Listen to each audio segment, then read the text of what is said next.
Bonsoir, ici Dakar, il est 21h40 et nous nous retrouvons encore ce soir pour parler des thèmes qui font partie des coachings, formations que nous dispensons sur nos différents sites, notamment sur YouTube, mais également sur Softskilling Academy, qui a plusieurs sites d'ailleurs. Et donc, bienvenue encore ce soir. Nous sommes décidés aujourd'hui à vous parler du leadership en temps de crise. Je m'appelle Abdoukarim Gueye, donc propriétaire des sites Softskilling, YouTube, Softskilling Academy, etc. Et donc, je vous souhaite la bienvenue pour cette présentation de ce soir. Et je vous prie également de ne pas oublier d'appuyer sur la cloche qui est en bas pour rejoindre, pour agrandir notre tribu et pour peut-être diffuser ces valeurs, ces principes que nous essayons de généraliser auprès du public sur la gestion du changement, sur les transformations, le leadership, et le management, etc. Leadership, le mot est lancé. Leadership en temps de crise. C'est un peu notre préoccupation de ce soir. Nous avons d'abord une première définition du leadership en temps de crise. Et dans notre réseau John Maxwell Team, par exemple, nous considérons que c'est une intense période de difficulté, nécessitant de renverser les tendances, de tourner, je dirais même de retourner. Et ça rappelle un peu le terme du cycle de vie des organisations, des produits. Il y avait un terme qu'on appelait la stratégie de retournement, c'est un peu ça. Et évidemment, retourner la situation suppose un processus adéquat de résolution des problèmes. Premier impératif, une équipe. Une équipe de vie, comme disent les coachs, excusez-moi, un cercle rapproché. Donc des gens, mettre les gens qu'il faut à la place qu'il faut. Chacun a son domaine de compétences. Et donc il faut sélectionner les gens en fonction de leur expérience et de leur savoir-faire, savoir-être, etc. Et évidemment, dans ce genre de situation, comme nous tous nous l'avons vécu, et je pense que tout le monde a compris, le premier impératif, c'est de gérer les risques. En l'occurrence, c'était les risques sanitaires. Et ça suppose de gérer un certain nombre d'incidents critiques. Évidemment, là, les médecins, les gens de la santé sont quasiment les maîtres d'œuvre, les professionnels qui sont aux avant-postes. Donc, et ça signifie aussi que pendant qu'on gère ces risques immédiats, il faut que l'équipe qui est en place, dont on a parlé tout à l'heure, commence à réfléchir sur certains dilemmes, commence à anticiper, à prédire, à penser. Ça demande parfois beaucoup de créativité parce que la crise, c'est un phénomène nouveau. On découvre des choses qu'on ne connaissait pas. Et donc, l'aptitude à penser, à dépasser les acquis est très importante.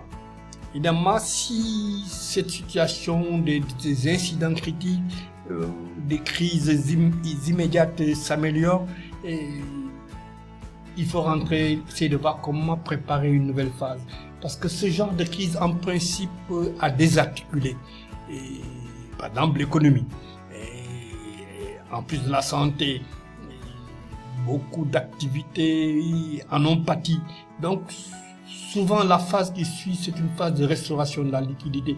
Évidemment, quand on parle de liquidité, certains peuvent se passer aux entreprises, mais c'est aussi, ça concerne l'État, parce qu'il peut y avoir des tensions budgétaires, des problèmes de recouvrement, des impôts, des droits de douane, parce que peut-être que les importations ne marchent plus comme il faut, comme les exportations. D'ailleurs, par exemple, cette crise que nous venons de vivre, c'est très compliqué, c'est très original. Et c'est une crise de l'offre et de la demande, par exemple. Et donc, plusieurs secteurs peuvent souffrir. L'économie peut être endettée de nouveau. En tout cas, les entreprises qui vont peut-être se rapprocher des banques, encore faut-il lier un système pour leur prêter, des pertes de revenus. Ça peut naître de la perte d'emploi, ça peut être du fait qu'on ne peut plus vendre, qu'on ne peut plus recouvrer les créances, etc.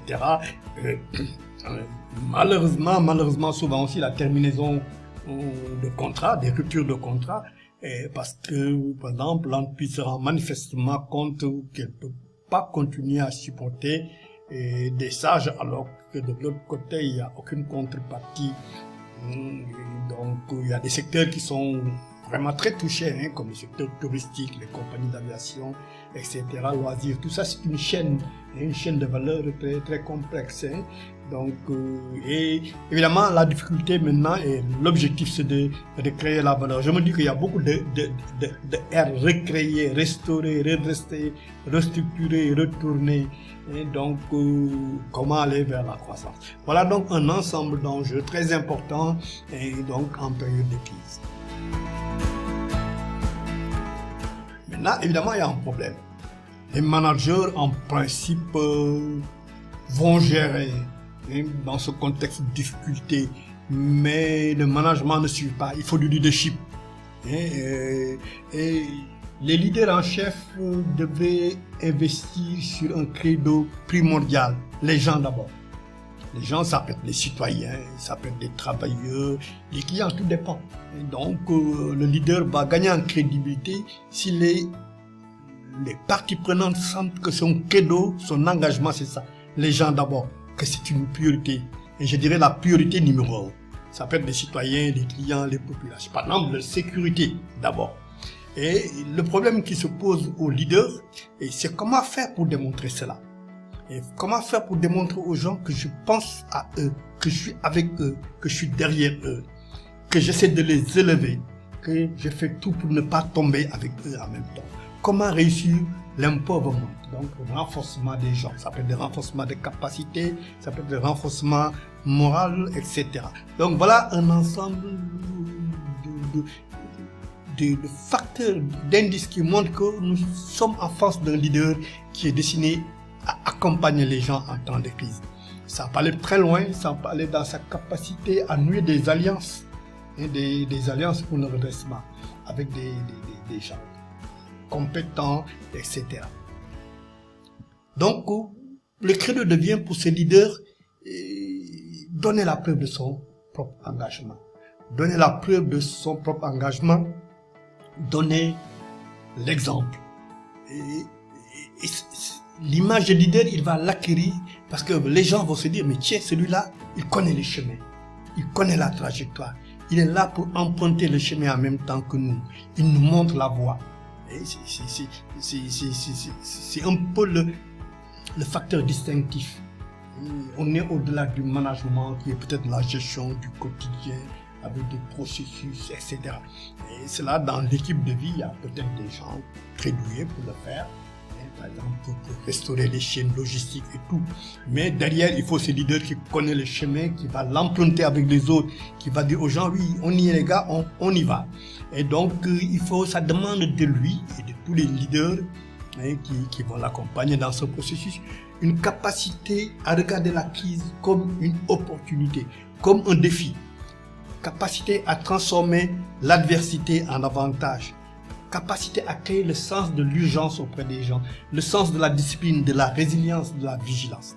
Et voilà, dans ces contextes de crise, ces capacités. Je dis toujours qu'aux gens, être leader, c'est difficile. C'est plus difficile qu'être manager. Je dis même à la limite, vous n'êtes pas obligé de choisir le chemin qui consisterait à devenir un grand leader parce qu'il y a des sacrifices. Il faut être sûr qu'on peut les faire. Mais sinon, vous pouvez vous contenter d'être un grand manager bien payé, qui gère bien, etc. Les choses sont vraiment différentes. Et donc, le leadership en temps de crise suppose donc d'affronter une nouvelle réalité. Une réalité inattendue, pas souhaitée. Et à la limite, pas souhaitable. Et dans cette réalité, aider les individus, les organisations, les groupes à s'adapter. Et là, évidemment, il y a de fortes chances qu'on se révèle tel qu'on est. Et c'est comme dit John Maxwell dans le cours de leadership en temps de crise que tous les DMTE sont en train de dispenser à travers le monde. La crise révèle qui nous sommes, ce qu'il y a en nous. Et il n'est pas facile d'être leader déjà en temps normal. En temps normal, je viens de le dire, a fortiori en temps de crise. Et être leader, c'est risqué. Choisir d'être leader, c'est choisir d'aimer les gens, c'est choisir d'être à leur service, de les accompagner. Effectivement, en temps de crise, la chute est rapide, et puis beaucoup plus rapide pour le leader. Et parce qu'il se découvre tel qu'il est. Et il ne peut plus se cacher derrière les managers, d'autres leaders, etc. Donc la chute est plus rapide et s'il ne fait pas attention. Donc être leader en temps de crise, ça demande beaucoup d'équilibre, beaucoup de sang-froid.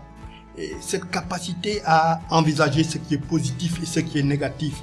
Et attention, en temps de crise, on révèle sa vraie nature et le risque est facile, imminent pour certains. Donc d'ailleurs c'est en temps de crise qu'on connaît les vrais leaders. C'est un bon texte. Les vrais leaders émergent en temps de crise, ils deviennent visibles tels qu'ils sont, etc. Donc voilà un peu le premier aspect que je vais voir. En temps de crise, c'est difficulté d'être leader, c'est qu'il faut être leader. Le deuxième niveau, c'est s'éduquer. Or, qui dit s'éduquer, dit humilité. Pour apprendre, il faut se rabaisser un peu. Il faut des capacités d'écoute, d'attention soutenue, etc. De la modestie. Il faut convaincre les autres. Parce que si les gens ne sont pas convaincus que vous êtes modeste, on dit écoutez, c'est trop risqué d'aller très loin avec lui, je garde ce que j'ai, bien je lui donne le minimum. Et ça suppose aussi ne pas agir pour son propre prestige. Une capacité à faire l'adulation publique, à ne pas jouer au vantard et agir de façon pacifique, avec calme, avec détermination, et donner soi-même le premier exemple pour le respect des normes et ne pas miser sur un charisme abstrait que vous auriez parce que vous êtes le chef, etc. Et toutes ces attitudes visent quelque part à motiver les gens et à se rapprocher d'eux. Et évidemment, quand il y a des groupes comme ça, il peut y avoir des ambitions pas très claires, souterraines. Comment les canaliser également, ça fait partie un peu de cette vocation du leader qui, par l'humilité, parvient à faire face, à apprendre et à faire face à ces problèmes. Attention, créer les successeurs de la prochaine génération. Je pense que le continent africain est un bon exemple. Il y a beaucoup de situations instables aujourd'hui. On ne sait pas où l'on va. Mais parce que cet objectif de créer les successeurs de la prochaine génération n'est pas assumé. Et n'est pas assumé, bon, arrêtez de blâmer les gens pour des choses qui leur sont extérieures. Je crois que la crise aussi, c'est souvent se rendre compte qu'il y a des choses contre lesquelles, pour le moment, on ne peut rien faire. Et donc, qui sont extérieures aux gens. Il faut appréhender ce genre de contraintes. Et donc, ça suppose beaucoup de réalisme. Et ça suppose faire marcher son cerveau tout le temps, réfléchir sur l'action, pendant l'action, pour l'action. Et ça suppose simuler des options, mais avec une équipe compétente, une équipe de vie. Seul, on ne peut rien faire, comme on a dit dans les différents exposés courts qu'on a déjà vus. Comme le chiffre 1 est un tout petit nombre pour atteindre la grandeur. Et c'est un grand problème. Et simuler des options, avoir des sources fiables, ça signifie avoir des gens fiables, avoir des experts capables, crédibles, pour fournir des informations, et apprendre à nuancer, à comprendre les subtilités, et surtout avoir un plan. Un plan, c'est pas toujours évident de l'avoir au départ pour quelque chose d'aussi imprévu, mais je pense qu'il va y avoir dans l'équipe de vie des gens qui vont rapidement apprendre, ça pour des séances de brainstorming, etc., pour proposer un plan. Mieux vaut un mauvais plan que pas de plan du tout. Et comme dit un des grands leaders de ce monde national de PayPal. Et donc, élaborer ce plan. Être flexible. Dans tout ça, ce que nous voulons dire, manifestement, ça demande de la flexibilité. Qui dit flexibilité dit aussi ouverture. Parce qu'on est devant un certain nombre d'incertitudes. L'agilité, c'est un terme en vogue aujourd'hui dans le management des organisations, en leadership et tout. Agiter des équipes pour évoluer dans une situation caractérisée par l'incertitude. C'est des situations d'ambiguïté. Être ouvert aux opportunités. Et je pense que vous avez commenté en bas, peut-être que vous avez des expériences et comment vous aviez fait pour rester agile dans des situations pareilles et pour faire face à l'ambiguïté, pour être ouvert aux opportunités. Et donc, très souvent, on n'a plus la possibilité de gérer de façon classique, avec des processus de décision complexes, avec des une chaîne de commandement à la militaire ou quelque chose comme ça, et avec une organisation en silo, comme on dit, et avec le micromanagement. Sinon, on déclenche les effets pervers. Les choses sont lentes, n'avancent pas pendant ce temps et les gens sont en train de souffrir, par exemple. Optimiser, on revient encore sur l'équipe. L'équipe et les facteurs. J'aime bien ce que a dit un des gens africains ces jours-ci. En fait, pour lui, c'est pas le leader providentiel qui règle les problèmes. Il dit que c'est une équipe soudée et compétente. Et donc, optimiser les équipes par des cercles rapprochés et par la qualification des gens qui sont capables de gérer des incidents critiques. Et je me rappelle en gestion des ressources humaines, quand j'enseignais ce cours, j'avais introduit dans je ne sais plus quelle partie du cours la notion de fiche d'incident critique. Pourquoi pas, dans les organisations, avoir une fiche d'incident critique. Il y a beaucoup de modèles que vous trouvez sur Internet certainement.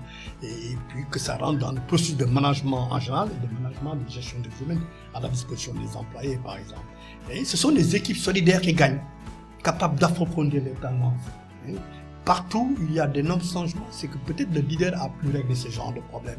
Une même vision, une même mission.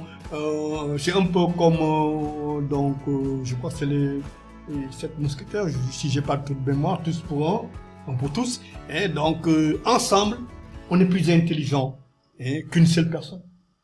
Une seule personne, toute seule, est moins intelligente que 2, 3, 4, 5. C'est un principe. C'est un principe. Donc, voilà, savoir mobiliser un réseau. Et savoir s'entourer, avoir des think tanks qui peut-être vont vous conseiller. Le plus grand problème, c'est la délégation. Et la délégation, je crois que nous avons déjà une vidéo là-dessus, si je ne me trompe pas. Sinon, on la fera. Et donc, superviser, c'est déléguer aussi, surtout dans des situations de crise. C'est pourquoi dans ces situations de crise, choisir dès le départ des gens très compétents, c'est important. Parce que effectivement, s'ils ne sont pas compétents, peut-être que c'est très risqué de déléguer. C'est très risqué de déléguer. Donc, le leader, il doit, je crois, comme on a dit, avoir une équipe de vie pour être prêt à toutes les occasions. Savoir qui est qui. Et donc, comme dit le président, Theodore Roosevelt, qui a été un président très connu, il dit que le meilleur dirigeant est celui qui a le bon sens de choisir des hommes de valeur pour réaliser ce qu'il veut voir faire et suffisamment de retenue pour éviter de s'ingérer dans ce qu'ils font pendant qu'ils le font. Intéressant. Intéressant. Mais ça demande aussi de la sagesse. Ça demande la modestie dont on a parlé. Ça demande un pari sur la confiance aux gens, sur la confiance aux autres. Communiquer. Et pendant ces temps de crise, de tout ce que nous avons considéré comme crise, nous avons également considéré que le sous-développement, c'est une forme de crise. Il faut des stratégies de communication, et de communication interne et externe, avant-gardistes, cohérentes. Et il faut communiquer judicieusement, faire preuve de bon jugement. Et nous avons un module très spécial sur la communication qu'on appelle communiquer c'est bien, se connecter c'est mieux. On doit aller au-delà de la communication, se connecter avec les autres, capacité à mener des dialogues stratégiques sur les besoins, les compétences, les avantages comparatifs, la crise, les menaces, les efforts. Ça demande beaucoup d'engagement, ça demande peut-être de listes de choses à faire, ou un journal des actes d'activité, etc. Et donner aux gens le sens de l'urgence, construire la confiance en eux-mêmes. Évidemment, septième principe que nous avons retenu, c'est la capacité de concentration. La crise distrait. C'est pas évident de rester concentré dans un contexte de crise. Il y a les problèmes, il y a les pressions. Comment continuer à impulser le rythme dans ces conditions, vaincre l'anxiété, le stress, et comment se débarrasser des doutes, des émotions négatives, des rumeurs de toutes sortes. Nous sommes dans un monde de rumeurs maintenant. Personne pratiquement, c'est un grand problème. J'espère qu'on parviendra à trouver des solutions de plus en plus efficaces. Gérer le quotidien. Pendant qu'il y a la crise, la vie continue. Et il y a les coups de fil, le téléphone, il y a les appels, il y a les pressions de toutes sortes. Et donc, voilà un peu. Donc, nous avons dans le management stratégique une vidéo qu'on va enregistrer très prochainement sur la capacité de concentration soutenue comme facteur de succès. Nous y reviendrons donc. Résilience. dans ces stratégies, il faut préparer la société, son entreprise, les gens à une plus grande résilience. Et comme on a dit tout à l'heure, c'est dans ces périodes de crise qu'on connaît les grands leaders. D'ailleurs, beaucoup d'expériences montrent que les grands leaders ont souvent émergé dans ces genres de problèmes et ont acquis, ont été connus et donc sont devenus plus célèbres. Et comment faire pour que les gens restent debout, gardent l'espoir? Et comment construire des citoyens résilients? Donc, comme on l'a dit, il faut donner soi-même la preuve de son propre engagement à construire des sociétés résilientes. Et nous reviendrons dans d'autres modules sur cette notion de résilience, notamment en matière de lutte contre la corruption. Et donc, l'enjeu, c'est s'adapter rapidement à des dérèglements. C'est aussi assurer la continuité. Je pense que nous avons pu, dans d'autres modules particuliers, des points de continuité des affaires, etc. Et comment construire une société résistante à la fraude et à la corruption, des tas de choses comme ça qui font partie des questions discutées dans ces différentes plateformes. Préparer la relève, des plans de relève, de continuité, et n'oubliez pas l'étape de récupération, de restauration, et donc ne passez pas vos temps donc à régler les problèmes immédiats, ça pensez au lendemain pour restaurer les choses, pour peut-être construire une nouvelle société qui s'est redressée, qui connaît la croissance, etc. Et non, ça demande beaucoup d'optimisme, le sens de l'espoir. On dit qu'il faut faire la différence entre l'optimisme et l'espoir. En tout cas, considérer que c'est des notions qui se complètent. L'optimisme, on croit que les choses iront mieux. Mais l'espoir, ça demande beaucoup de courage. Il n'est jamais désespéré que les choses ne finiront pas par se régler. Évidemment,